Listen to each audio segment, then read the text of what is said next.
Անդրադառնալով այսօրվա մեր հանդիպմանը, ուրախ եմ արձանագրել, որ խաղաղության խաչմերուկ նախագիծը մտել է իրագործման փուլ։ Եվ իհարկե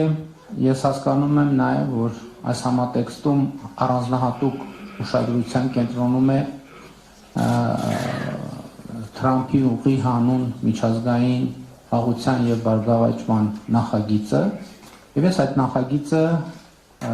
իհարկե կներկայացնեմ, իմ հիմնական կենտրոնացումը կլինի նախագծի եւ նրա իրականացման ընթացքի եւ առանձնահատկությունների վրա, բայց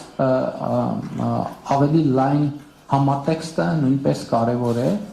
որտեղ խաղաղության խաչմերուկ նախագծի իրագործման առումով չափազանց կարևոր է այն, որ մենք ըստ էության արդեն մի փուլ ենք մտել, որտեղ հյուսիս-հարավ նախագիծը ստանում է միսուարիում։ Գիտեք, որ այս տարի արդեն մենք կբացենք Գյումրիից, այստեղ նույնիսկ Գյումրիից Երևան հատվածը հյուսիս-հարավ ճանապարհի, որը հիմա գործնականում արդեն պատրաստ է, ուղղակի կահավորման աշխատանքներ պետք է արվեն, եւ նաեւ Ագարակ Քաջարան հատվածն է կառուցվում, շատ մեծ տեմպերով, ներկայումս շատ ակտիվ քննարկումներ են ընթանում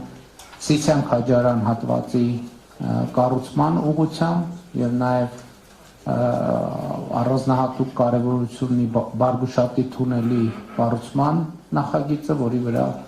որի վերաբերյալ մենք արդեն մտնում ենք եզրափակիչ փուլ